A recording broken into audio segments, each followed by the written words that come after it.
Bon matin à tous. Que l'amour et la grâce d'un Seigneur Jésus-Christ soient parmi nous.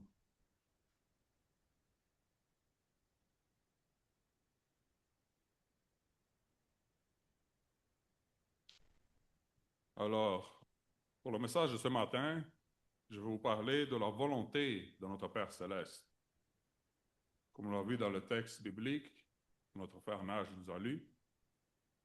Quelle était la volonté de notre Père Céleste? La volonté de notre Père Céleste a toujours été de nous sauver de la mort spirituelle, de nous sauver de l'enfer. Dans l'Ancienne Alliance, Dieu a demandé des sacrifices d'animaux pour le pardon des péchés. Mais comme nous le savons tous, la désobéissance de l'homme était si grande qu'aucun sacrifice d'animaux n'était valable pour effacer les transgressions de l'homme. Aucun sacrifice de taureau n'était plus valable. Mais Dieu, dans son plan parfait, avait déjà la solution pour l'homme. Son plan de salut était de donner son Fils unique en rançon pour sauver l'humanité. Comme nous voyons dans Jean, le chapitre 3, verset 16, qui dit « Car Dieu a tant aimé le monde qu'il a donné son Fils unique, afin que quiconque croit en lui ne périsse point, mais qu'il ait la vie éternelle. » Dieu avait annoncé la venue de son Fils Jésus-Christ à travers les prophètes dans l'Ancien Testament. Son plan était et il est encore parfait aujourd'hui. Parce que son plan de salut est toujours disponible à tous ceux qui veulent rentrer dans son royaume. En ce premier jour de la semaine, il est encore jour de grâce. Mais dans son plan de salut, qui est ouvert à tout être humain sur la face de la terre, a une date d'échéance. Et cette date d'échéance, personne ne la connaît, si ce n'est le Père lui-même qui la connaît. Durant le temps de Noé, les gens se moquaient de lui à cause qu'il a annoncé le déluge et que tous devaient entrer dans l'arc pour ne pas périr dans le déluge. Alors aujourd'hui, c'est le même cas avec certaines différences. La parole est prêchée partout dans le monde. Beaucoup croient en sa parole, d'autres ne croient pas et d'autres croient, mais ils ne sont pas prêts à laisser le monde derrière eux. Et ils tardent pour prendre cette décision tellement importante.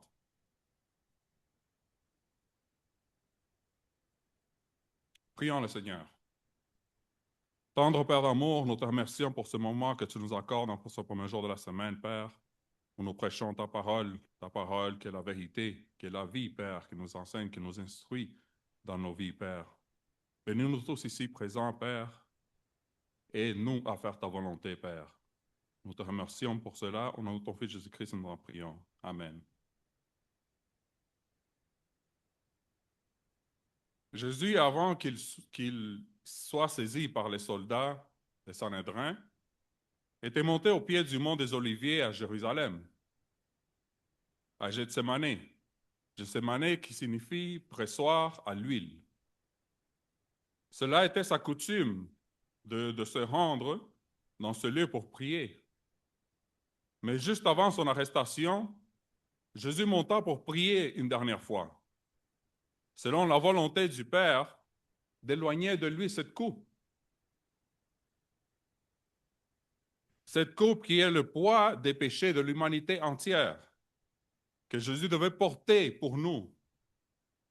Il devait porter pour nous cette lourde chaîne pour que nous puissions être libres des péchés qui nous enveloppent toute l'humanité, et de nous libérer de la mort éternelle si nous décidons de lui obéir. Jésus étant dans ce corps humain, il ressentait déjà le poids immense de nos transgressions. Pas seulement des personnes vivant à l'époque, mais de tout être humain qui allait naître après sa mort. Il peut effacer tes péchés aujourd'hui. Maintenant, parce qu'aujourd'hui c'est encore jour de grâce. Si tu décides de lui obéir.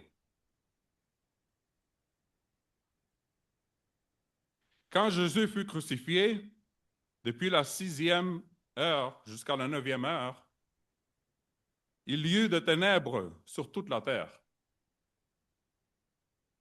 Et vers la 9e heure, Jésus s'écria d'une voix forte et dit, Élie, Élie, lama sabachthani, c'est-à-dire, mon Dieu, pourquoi m'as-tu abandonné? Cela était le cri le plus dévastateur jamais prononcé.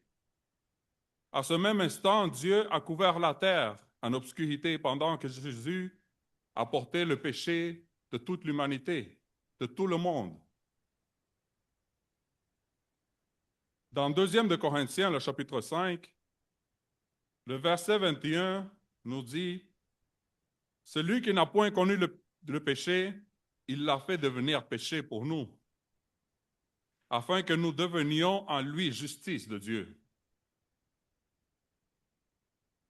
En ce même moment, Jésus est devenu péché, et Dieu, qui ne peut pas voir le péché, a tourné le dos à Jésus. Et Jésus était resté complètement seul. Et pour la première fois, le Père et le Fils se sont séparés. En ce même instant, Jésus a ressenti la séparation de Dieu, l'abandon total, pour la raison laquelle Jésus a crié, mon Dieu, pourquoi m'as-tu abandonné? Matthieu 27, verset 46. Et c'est le grand prix que Jésus a payé pour toute l'humanité.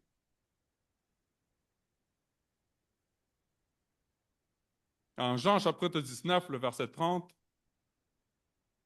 quand Jésus eut pris le vinaigre, il dit, « Tout est accompli. » Et baissant la tête, il rendit l'esprit. Il a supporté l'abandon de son Père céleste pour que toi et moi, tu n'aies pas à supporter cela.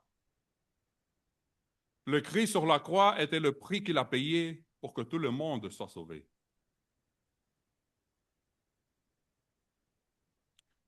Aujourd'hui, pour plusieurs, Jésus, il est le Sauveur.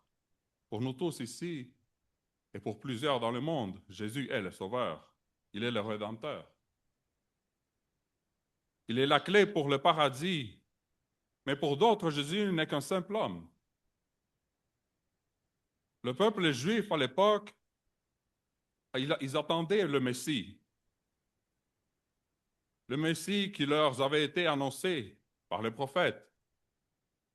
Mais quand Jésus est arrivé, le peuple d'Israël ont refusé d'accepter que Jésus était bien le Messie. Parce que Jésus est venu avec un message différent de ce qu'ils s'attendaient. Jésus est venu avec un message plein d'amour, de nous aimer les uns les autres, d'aimer son prochain comme toi-même, de ne pas tuer, etc. Le peuple d'Israël était habitué au combat féroce, dent pour dent. Alors, quand ils ont vu Jésus venir sur un âne, homme très humble, plein de sagesse, prêchant l'amour l'un envers l'autre, le peuple d'Israël ne voulait pas l'accepter. Il s'attendait sûrement à quelqu'un qui allait venir sur un grand cheval, un stallion, quelqu'un qui allait combattre pour eux avec violence et qui peut-être allait déplacer les Romains et qui allait leur donner une délivrance dans le sens physique et leur donner la terre promise qui leur était promise dans l'Ancienne Alliance. Mais la vraie délivrance qu'ils ignoraient était la délivrance spirituelle. Jésus n'était pas venu pour combattre avec une épée. Il est venu avec la parole de vérité. Et cette parole est plus tranchante qu'une épée à 2 fils tranchants, parce qu'elle pénètre corps et esprit. Jésus est venu pour nous délivrer de la mort éternelle, la séparation éternelle avec Dieu. C'est de cette souffrance que Jésus est venu nous délivrer.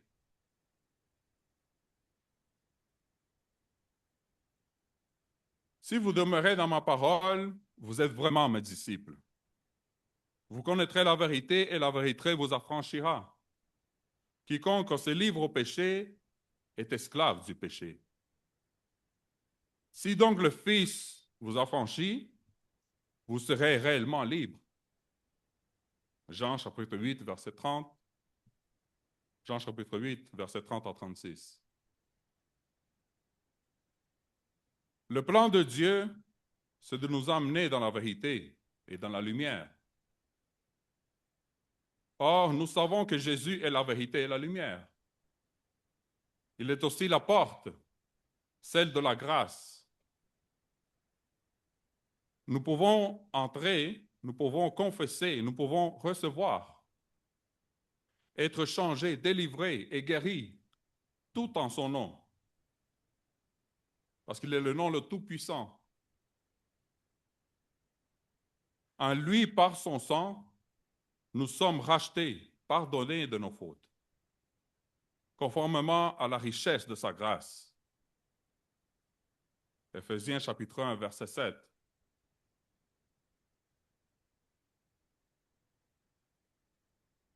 Pour faire la volonté du Père,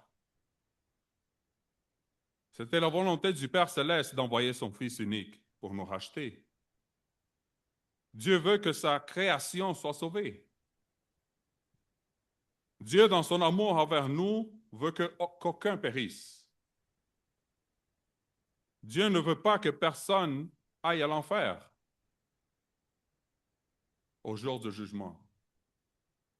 Et il est très patient, parce que ça fait plus de 2000 ans de cela.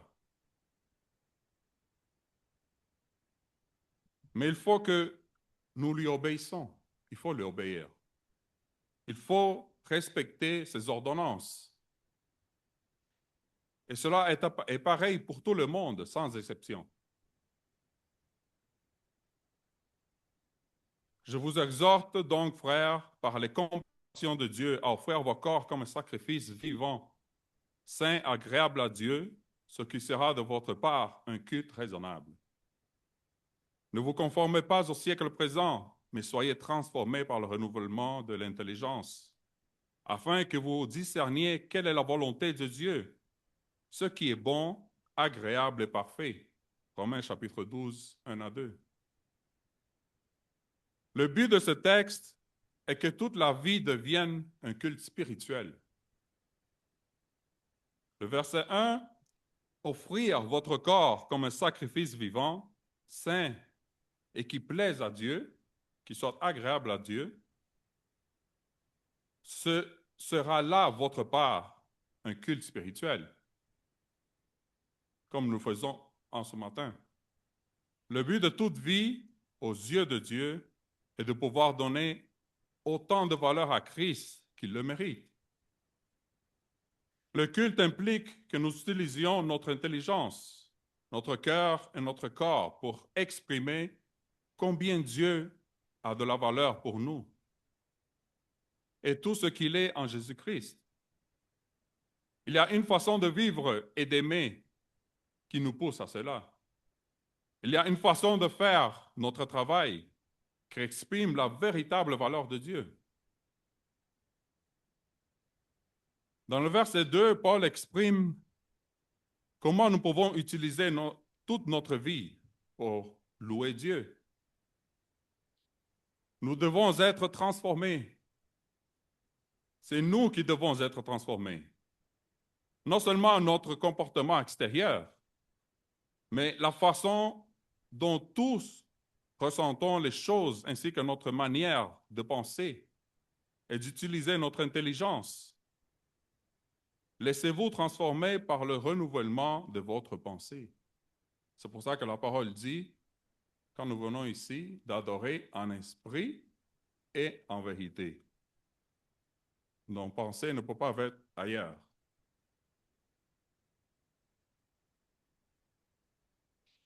Les personnes qui sont en Christ sont déjà de nouvelles créatures rachetées par le sang de Christ. Les choses anciennes sont passées, voici, toutes choses sont devenues nouvelles. 2 de Corinthiens, chapitre 5, verset 17.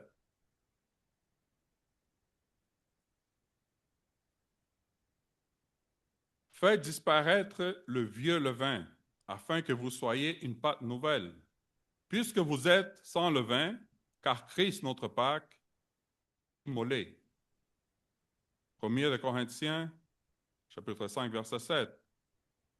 Ne mentez pas les uns aux autres, vous étant dépouillés du vieil homme et de ses œuvres. Et ayant revêtu l'homme nouveau, qui se renouvelle dans la connaissance, selon l'image de celui qui l'a créé, Colossiens chapitre 3, verset 9 à 10. Et soyons clairs, Dieu n'a pas eu plaisir de sacrifier son seul et unique Fils. Comme nous l'avons vu dans Jean chapitre 3, verset 16, Dieu l'a fait par amour envers nous. Premièrement, considérons les passages qui décrivent la volonté de Dieu, parce qu'il y en a beaucoup, tant au Vieux Testament qu'au Nouveau Testament. Et son contrôle souverain de tout ce qui se réalise. L'un des exemples les plus clairs est la façon dont Jésus a parlé de la volonté de Dieu à Gethsémani dans sa prière. Il a dit dans Luc 22, « Mon Père, s'il est possible que cette coupe s'éloigne de moi, toutefois, non pas comme je veux, mais comme tu veux. » Alors c'est la volonté du Père. À quoi la volonté de Dieu fait-elle référence ici? C'est au plan souverain de Dieu qui s'accomplira quelques heures plus tard, après la prière de Jésus.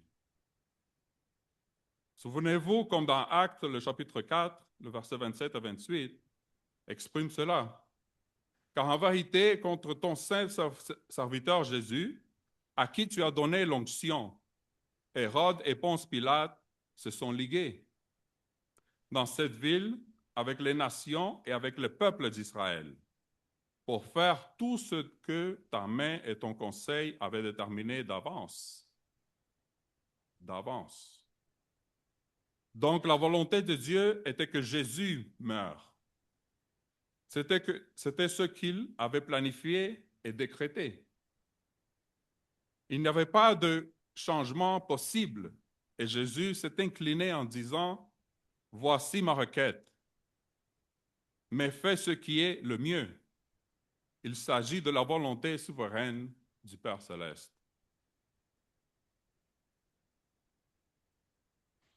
Il est tenu compte il est tenu compte que des péchés des hommes, Hérode, Pilate, les soldats, les responsables juifs, ils ont tous péché et ils ont permis l'accomplissement de la volonté de Dieu, que son Fils soit crucifié. Ésaïe 53, le verset 10. Soyons très clairs ici. Dieu est prêt à faire des choses qu'il n'aime pas du tout faire. Voici un exemple tiré dans 1 Pierre, le chapitre 3, verset 17. Pierre écrit, « Mieux vaut souffrir en faisant le bien, si telle est la volonté de Dieu, qu'en faisant le mal. » Autrement dit, il peut être dans la volonté de Dieu que les chrétiens souffrent pour avoir fait le bien. Pierre fait ici référence à la persécution. Mais la persécution des chrétiens est un péché pour les auteurs de la persécution.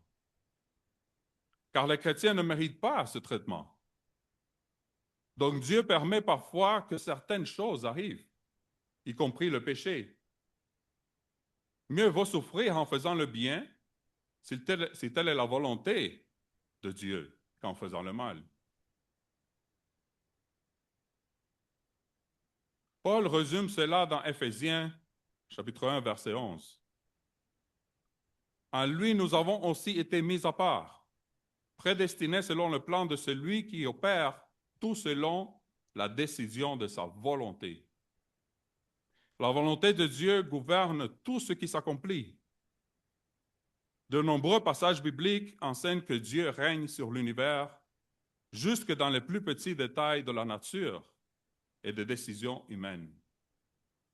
Aucun petit oiseau ne tombe en dehors de la volonté de notre Père céleste, qui est dans les cieux. Matthieu chapitre 10, verset 29. On jette le tort dans le pan de la robe, mais toute décision vient de l'Éternel. Proverbe chapitre 16, verset 33.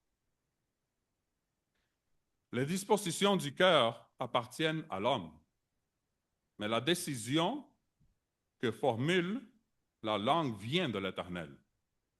Proverbe chapitre 16, verset 1. Le cœur du roi est un courant d'eau dans la main de l'Éternel. Il l'incline partout où il veut. Proverbe chapitre 21, verset 1.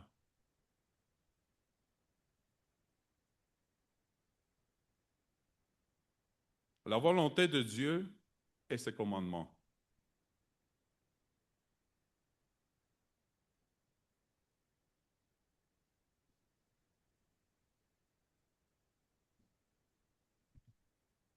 L'autre sens de la volonté de Dieu dans la Bible est ce que nous appelons ses commandements.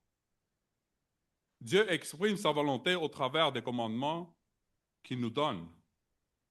Nous pouvons désobéir à cette volonté à cause de nos manquements. La volonté décrétée de Dieu, nous l'accomplissons, que nous le voulions ou pas. Mais nous pouvons échouer dans l'accomplissement de ces commandements. Par exemple, Jésus dit, « Quiconque me dit Seigneur, Seigneur, n'entrera pas forcément dans le royaume de Dieu. Mais celui-là seul qui fait la volonté de mon Père qui est dans les cieux, Matthieu chapitre 7, verset 21, tous ne font pas la volonté du Père, il dit. Quiconque me dit Seigneur, Seigneur, n'entrera pas forcément dans le royaume des cieux. Pourquoi? Parce que tous ne font pas la volonté de Dieu.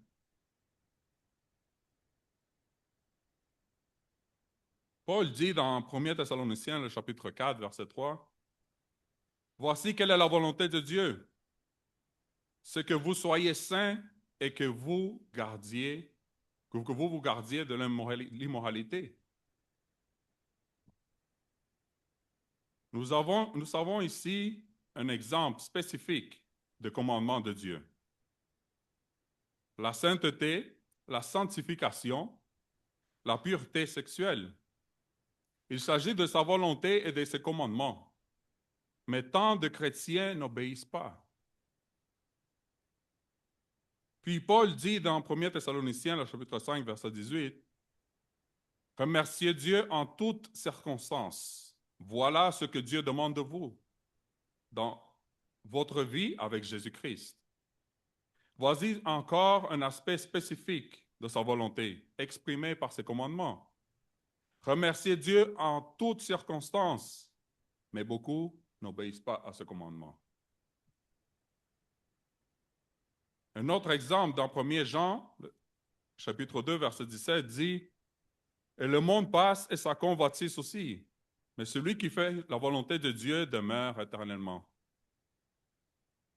Et pour conclure, rappelons-nous du grand sacrifice que Jésus a fait pour nous, du grand prix qu'il a payé. Bientôt, nous allons participer à la table du Seigneur. C'est un moment où nous allons commémorer sa mort pour nous, le grand sacrifice qu'il a fait pour nous, mais aussi de célébrer sa résurrection parce que Jésus est vivant et il est parmi nous. Vous savez bien qu'il y a des milliers de religions dans le monde, plusieurs avec des différents dieux dans leurs croyances. Mais il y a une seule tombe vide. Il y en a juste une qui est vide. Et celle-là est celui de Jésus-Christ. Car lui seul a le pouvoir de ressusciter. Et c'est lui à travers qui tu peux avoir la vie éternelle. Jésus est le chemin, il est la vérité et il est la vie. Mohammed, Bouddha, et Krishna, ils sont encore tous dans leur tombe. Mais pas Jésus-Christ. Il est le seul chemin pour atteindre le ciel. Pour finir, je vais lire pour vous de la parole des vignerons, dans Matthieu chapitre 21, versets 33 à 43. Écoutez une autre parole. Il y avait un homme, maître de maison, qui planta une vigne. Il l'entoura d'une haie, il creusa un pressoir et bâtit une tour. Puis il la ferma avec des vignerons et quitta le pays. Lorsque le temps de la récolte fut arrivé, il envoya ses serviteurs vers le vigneron pour recevoir le produit de sa vigne. Les vignerons, s'étant saisis de ses serviteurs, battirent l'un et tuèrent l'autre, et lapidèrent le troisième. Il envoya encore d'autres serviteurs, en plus grand nombre que les premiers, et les vignerons les traitèrent de la même manière. Verset 37. Enfin, il envoya vers eux son fils en disant, « Ils auront de respect pour mon fils. » Mais quand les vignerons virent le fils, ils dirent entre eux, « Voici l'héritier. Venez, tuons-le. Emparons-nous de son héritage. » Et ils se saisirent de lui, le jetèrent hors de la vigne et le tuèrent. Maintenant, lorsque le maître de la vigne viendra, que fera-t-il à ces vignerons? Ils leur répondirent, « Il fera périr misérablement ces misérables. » Et il afferma la vigne et d'autres vignerons, qui lui en donneront le produit au temps de la récolte. Jésus leur dit, « N'avez-vous jamais lu dans les Écritures, la pierre qu'ont rejetée ceux qui bâtissaient est devenue la principale de l'angle? C'est du Seigneur que cela est venu, et c'est un prodige à nos yeux.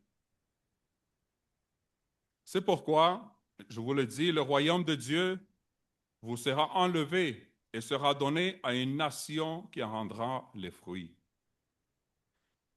Et voici les points clés de cette parabole, pour bien l'expliquer.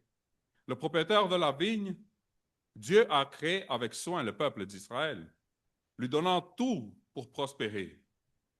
Les vignerons, représentant les chefs religieux et anciens du peuple, censés cultiver la foi. Les serviteurs, les prophètes envoyés par Dieu, souvent rejetés ou tués par Israël. Et le Fils, Jésus-Christ, qui est l'héritier, rejeté et crucifié hors de la ville. La conséquence, au verset 43, le royaume de Dieu est retiré à ceux qui ne produisent pas de fruits, pour être donné à un peuple qui en produira. Dieu nous appelle à produire des fruits en tant que chrétiens, car nous sommes le nouveau peuple de Dieu. Nous sommes devenus ses enfants par adoption. Nous sommes son Église, et Jésus étant la pierre angulaire rejetée, il est la fondation de l'Église. Il est la tête, il est le chef et l'Église qui nous soutient. Celui qui a reçu la sémence parmi les ronces, c'est celui qui entend la parole. Mais les préoccupations de ce monde et l'attrait trompeur des richesses étouffent cette parole et la rendent infructueuse. Matthieu, chapitre 13, verset 22. Ce qui manifeste la gloire de mon Père, c'est que vous portiez beaucoup de fruits. Vous serez alors vraiment mes disciples. Jean, chapitre 15, verset 8. Mes chers frères et sœurs, malgré ce monde lequel on habite, Dieu nous appelle à rester fermes et fidèles dans sa parole et continuer à porter des fruits pour le Seigneur. N'oubliez jamais son sacrifice envers nous, parce que son retour ne tarde pas. Veillez et priez en tout temps, afin qu'il vous reçoive à son retour à bras ouverts. Et si vous vous sentez éloigné du Seigneur, n'oubliez pas ce que sa parole, la parabole de l'enfant égaré qui nous enseigne. Dieu t'attend toujours à bras ouverts. Merci de m'avoir écouté. Que le Dieu de toute puissance vous bénisse.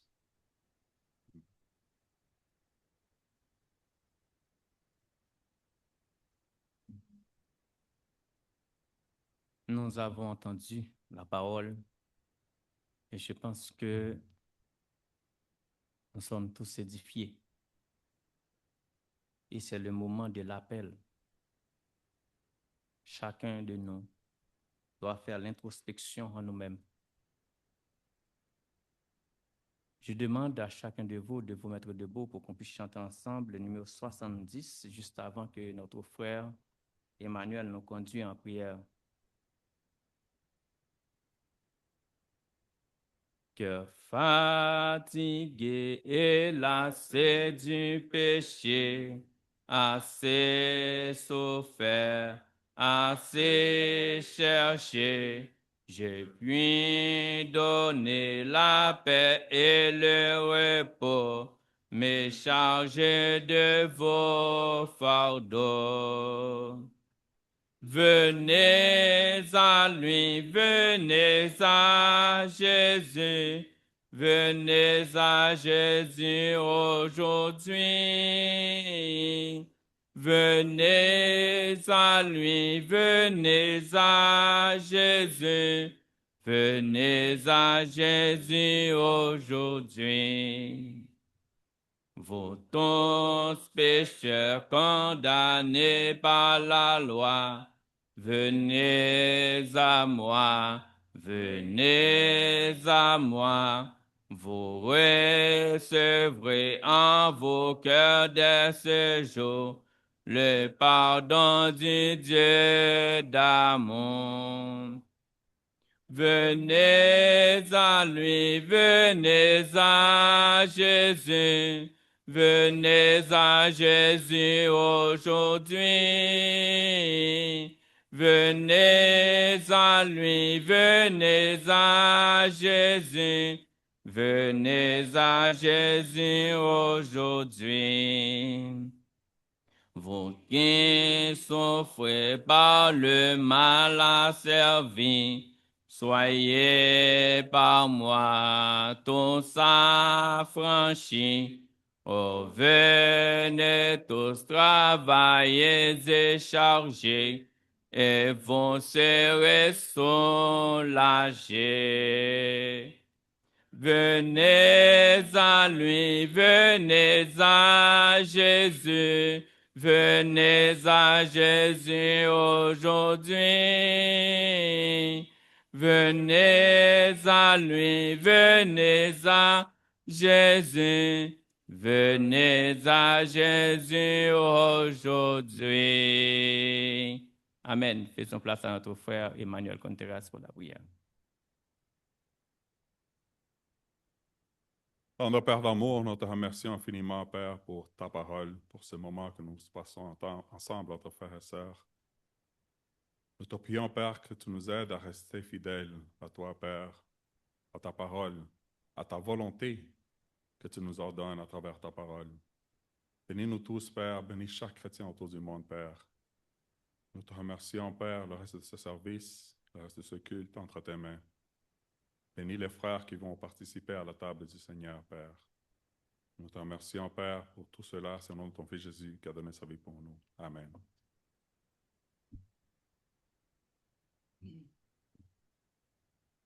Toute gloire est à Dieu, mes frères et sœurs bien-aimés. Disons merci à notre frère Emmanuel Contreras pour, non seulement pour la prière, mais également pour le message du jour. Que l'amour du Père, du Fils et du Saint-Esprit accompagne lui et sa famille toujours. Juste avant de nous avancer pour la table du Seigneur, nous allons nous préparer en chantant ensemble le numéro 569. Et après, nos frères, frère Nélan, frère Kerry, frère Pato, vont venir pour la table du Seigneur. Alors, chantons ensemble, mes frères et sœurs bien-aimés, au numéro 569, chante mon cœur. Seigneur, je n'ai rien à t'offrir qu'un cœur fatigué et souffrir, et qui sans toi ne peut guérir. Je n'ai que ma misère.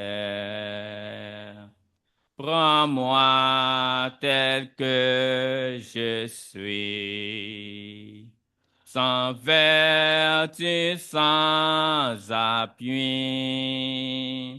tel que je suis, tel que je suis, ô mon céleste frère.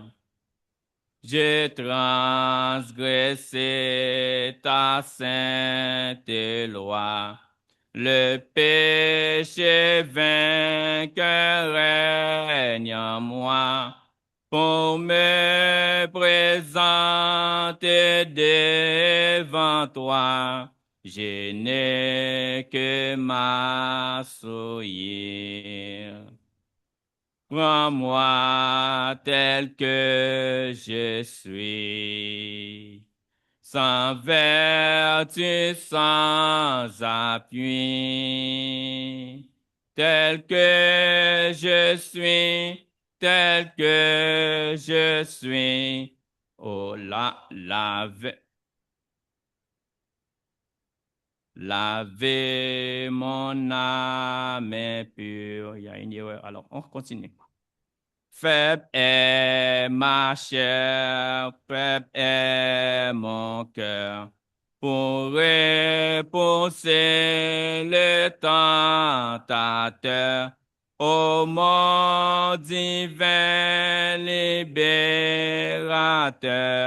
je n'ai que ma faiblesse.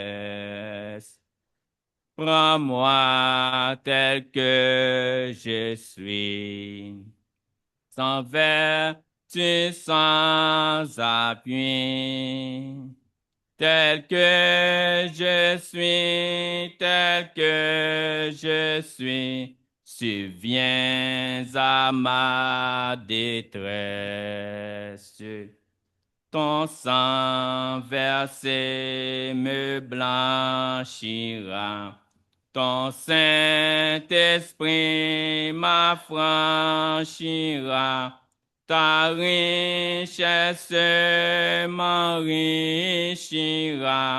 Ô mon céleste Maître, prends-moi faible et pécheur, sans vertu ni vigueur. Ô mon sauveur, en moi vainqueur, et tel que je dois être. Amen.